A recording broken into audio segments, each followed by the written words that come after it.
پرتلا لپیٹ کر پکڑے ہوئے ہیں، تو فرمایا عمر اسے چھوڑ دو اور عمیر تم قریب آ جاؤ۔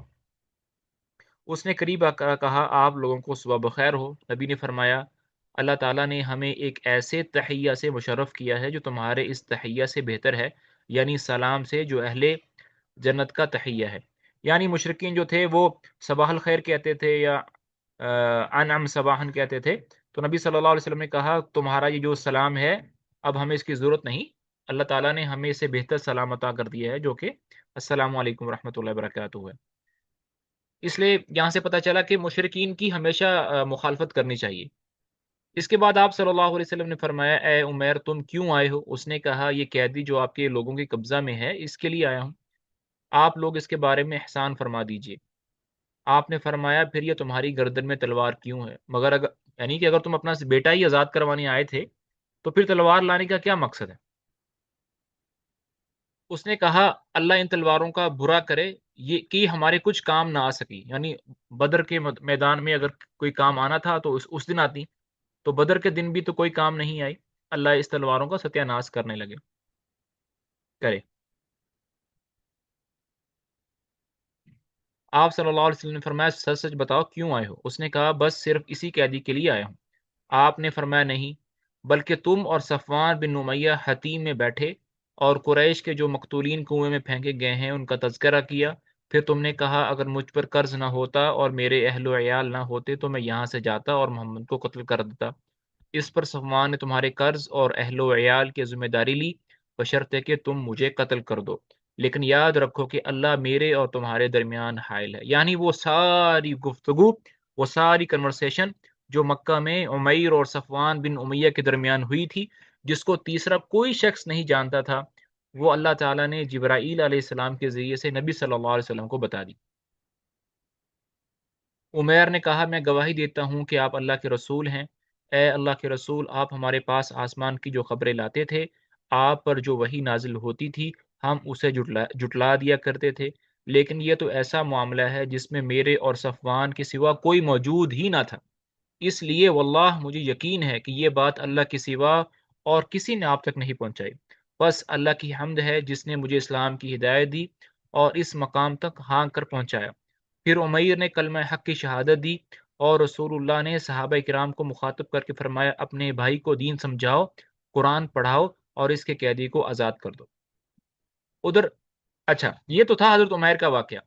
اب پیچھے وہ جو صفوان تھا وہ روزانہ ویٹ کر رہا تھا کہ آج خبر آئے گی کہ محمد قتل کر دیے گئے، آج خبر آئے گی، اور مکہ کے اندر بھی اس نے مشہور کر دیا کہ بھئی ایک خوشخبری آنے والی ہے، ایک خوشخبری آنے والی ہے۔ تو مکہ کے جو کفار تھے وہ کہنے لگے کہ صفوان کون سی خوشخبری آنے والی ہے، ہم تو مکہ کے اندر ہی موجود ہیں، کوئی بات بھی نہیں ہوئی، ہم کہیں ہلے بھی نہیں ہیں، تو کیسی خوشخبری آنے والی ہے؟ تو صفوان ان سے کہتا صبر کرو، آج نہیں، کل نہیں، صبح نہیں، شام نہیں، وہ خبر تمہارے پاس آ جائے گی۔ تو اب اس کا ہرا حال سن لیتے ہیں۔ ادھر صفوان لوگوں سے کہتا پھر رہا تھا کہ یہ خوشخبری سن لو کہ چند ہی دنوں میں ایک ایسا واقعہ پیش آئے گا جو بدر کے مصائب بھلوا دے گا۔ ساتھ ہی وہ آنے جانے والوں سے عمیر کی بابت پوچھتا بھی رہتا تھا۔ بالآخر ایک سوار نے بتایا کہ عمیر مسلمان ہو چکا ہے۔ یہ سن کر صفوان نے قسم کھائی کہ اس سے کبھی بات نہ کرے گا اور نہ کبھی اسے نفع پہنچائے گا۔ ادھر اس ادھر عمیر نے اسلام سیکھ کر مکے کی راہ لی اور وہیں مقیم رہ کر اسلام کی دعوت دینی شروع کی۔ ان کے ہاتھ پر بہت لوگ مسلمان ہوئے۔ یہاں پر جو سٹوری ہے وہ تھوڑی سی شارٹ کر دی ہے، وہ یہ تھا کہ صفوان جو تھا وہ ویٹ کر رہا تھا، حضرت عمیر رضی اللہ تعالیٰ عنہ مسلمان ہو چکے ہیں، تو حضرت عمیر مکہ واپس گئے۔ مکہ جانے کے بعد ایک دن صفوان کے گھر کا دروازہ کھٹکھٹایا، صفوان نے دروازہ کھولا تو آگے عمیر، بڑے خوش ہوئے کہ میں تمہارا بہت انتظار کر رہا تھا، کیا کیا بنا خبر کا؟ تو عمیر چپ۔ تو صفوان خود سے کہنے لگے کہ ہاں واقعی تم سے کچھ نہیں ہوا، کیونکہ اگر تم نے واقعی اپنا وعدہ پورا کیا ہوتا تو اس کی خبر پوری دنیا کے اندر پھیل جاتی، لیکن کوئی بات نہیں، تم نے کوشش تو کی، اور کہا کہ آؤ میرے ساتھ بیٹھ کر کھانا کھاؤ۔ تو عمیر نے کہا کہ میں مسلمان ہو گیا ہوں۔ تو یہ کہہ کر صفوان نے بہت اس کو ڈانٹا اور برا بلا کہا اور کہا کہ میں کبھی تم سے بات نہیں کروں گا۔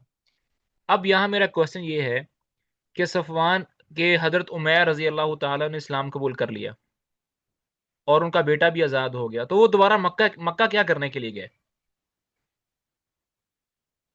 ان کو پتہ بھی تھا مکہ جاؤں گا تو میرا دوست صفوان مجھ سے ناراض ہو جائے گا، مجھے برا بلا کہے گا، لوگوں کی مخالفت کا مجھے ویٹ کرنا پڑے گا، سامنا کرنا پڑے گا، تو وہ وہاں پر مکے واپس کیا کرنے گئے؟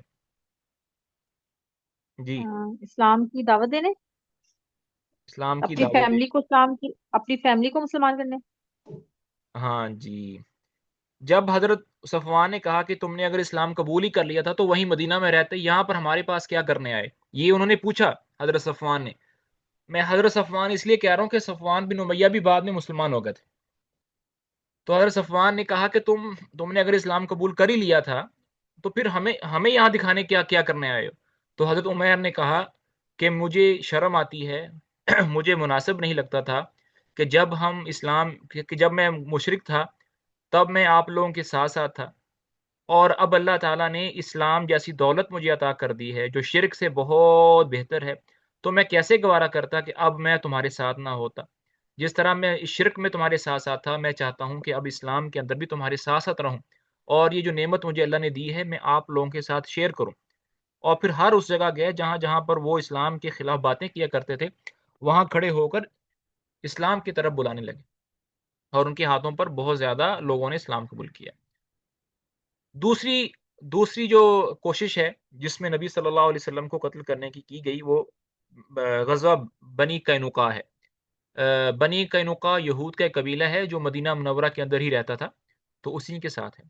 رسول اللہ صلی اللہ علیہ وسلم نے مدینہ تشریف لانے کے بعد یہود کے ساتھ جو معاہدہ فرمایا تھا اس کی دفعات پچھلے صفحات میں ذکر کی جا چکی ہیں۔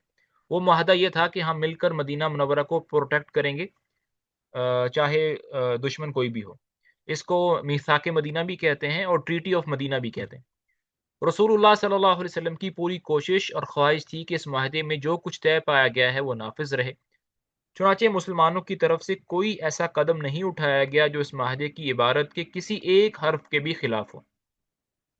لیکن یہود، جن کی تاریخ غدر و خیانت اور عہد شکنی سے پر ہے، وہ بہت جلد اپنے قدیم مزاج کی طرف پلٹ گئے اور مسلمانوں کی صفوں کے اندر دسیسہ کاری، سازش، لڑانے بڑھانے اور ہنگامے اور اضطراب برپا کرنے کی کوشش شروع کر دی۔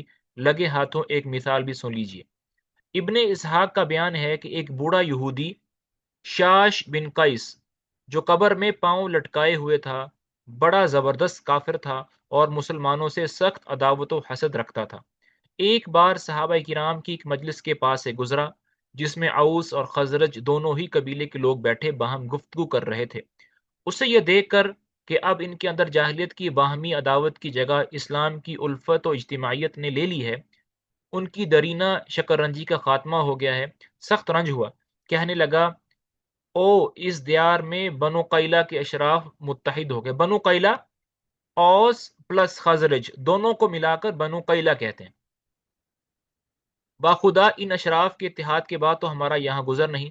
چنانچہ اس نے ایک نوجوان یہودی کو جو اس کے ساتھ تھا حکم دیا کہ ان کی مجالس میں جائے اور ان کے ساتھ بیٹھ کر پھر جنگ بعاث اور اس کے پہلے کے حالات ذکر کرے۔ جنگ بعاث ایک جنگ تھی جو نبی صلی اللہ علیہ وسلم کے مدینہ آنے سے پہلے اوس اور خزرج کے درمیان میں لڑی گئی تھی، یعنی ان کو آپس میں لڑانے کے لیے ان کی پرانی دشمنی کا ذکر کرے، اور اس سلسلے میں دونوں جانب سے جو اشعار کہے گئے ہیں کچھ ان میں سے سنائے۔ اس یہودی نے ایسا ہی کیا۔ اس کے نتیجے میں اوس اور خزرج میں تو میں شروع ہو گئی، لوگ جھگڑنے لگے اور ایک دوسرے پر فخر جتانے لگے، حتیٰ کہ دونوں قبیلوں کے ایک ایک آدمی نے گھٹنوں کے بل بیٹھ کر رد و قدح شروع کر دی، یعنی کہ ان اشعار کا جواب دینا شروع کر دیا۔ پھر ایک نے اپنے مد مقابل سے کہا: اگر چاہو تو ہم اس جنگ کو پھر جوان کر کے پلٹا دیں۔ مقصد یہ تھا کہ ہم اس باہمی جنگ کے لیے پھر تیار ہیں جو اس سے پہلے لڑی جا چکی ہے۔ اس پر دونوں فریقوں کو تاؤ آ گیا اور بولے: چلو ہم تیار ہیں، ہررا میں مقابلہ ہوگا، ہتھیار ہتھیار۔ ہررا جو ہے وہ آپ لوگوں نے مدینہ منورہ دیکھا ہوگا، اگر نہیں دیکھا تو اللہ تعالیٰ آپ لوگوں کو دیکھنے کی توفیق نصیب فرمائے، اور جنہوں نے دیکھا ہے ان کو بار بار دیکھنے کی توفیق نصیب فرمائے۔ کیا خوبصورت جگہ ہے، کیا اطمینان والی پرسکون جگہ ہے۔ جتنی بھی پریشانیاں ہوں، مصیبتیں ہوں، آپ مدینہ منورہ میں ایک دفعہ چلے جائیں، نبی صلی اللہ علیہ وسلم کی مسجد میں بیٹھ کر نمازیں ذکر کرنے، ساری پریشانیاں دنیا کی ختم ہو جاتی. ہررا جو ہے وہ جلی ہوئی جگہ کو کہتے ہیں. تو مدینہ منورہ کا اگر نقشہ آپ دیکھیں تو اس کی دو سائڈیں جو ہیں، ایسٹ اور ویسٹ، دونوں جگہ جو ہیں وہ جلی ہوئی ہیں، کالے کالے پہاڑ ہیں. تو وہاں مقابلہ ہوگا، اور لوگ ہتھیار لے کر ہررا کی طرف نکل پڑے. قریب تھا کہ خونریز جنگ ہو جاتی، لیکن رسول اللہ کو اس کی خبر ہو گئی. آپ اپنے مہاجرین صحابہ کو لے کر جٹ ان کے پاس پہنچے اور فرمایا، اے مسلمانوں کی جماعت، اللہ اللہ، کیا میرے رہتے ہوئے جاہلیت کی پکار، اور وہ بھی اس کے بعد کہ اللہ تمہیں اسلام کی ہدایت سے سرفراز فرما چکا ہے، اور اس کے ذریعے تم سے جاہلیت کا معاملہ کاٹ کر اور تمہیں کفر سے نجات دے کر تمہارے دلوں کو آپس میں جوڑ چکا ہے. آپ کی نصیحت سن کر صحابہ کو احساس ہوا کہ ان کی حرکت شیطان کا ایک جھٹکا اور دشمن کی ایک چال تھی. چنانچہ وہ رونے لگے، اور اوس اور خزرج کے لوگ ایک دوسرے سے گلے ملے. سبحان اللہ. صحابہ کی یہ شان تھی کہ جب بھی ان کو اپنی غلطی کا احساس ہوتا تھا، اس پر اڑ نہیں جاتے تھے، فوراً رجوع کر لیتے تھے. چنانچہ وہ رونے لگے. پھر رسول اللہ صلی اللہ علیہ وسلم کے ساتھ اطاعت و شعار و فرمانداری بن کر اس حالت میں واپس آئے کہ اللہ نے ان کے دشمن شاش بن قیس عیاری کی آگ بجھا دی. یہ ہے ایک نمونہ ان ہنگاموں اور اضطراب کا جنہیں یہود مسلمانوں کی صفحہ میں برپا کرنے کی کوشش کرتے رہتے تھے. اچھا جی، چلیں جی، یہاں تک پڑھیں گے انشاءاللہ، پھر آگے کل کو پڑھیں گے. آج کے لیسن میں کوئی کوشچن ہے تو پوچھ سکتے ہیں.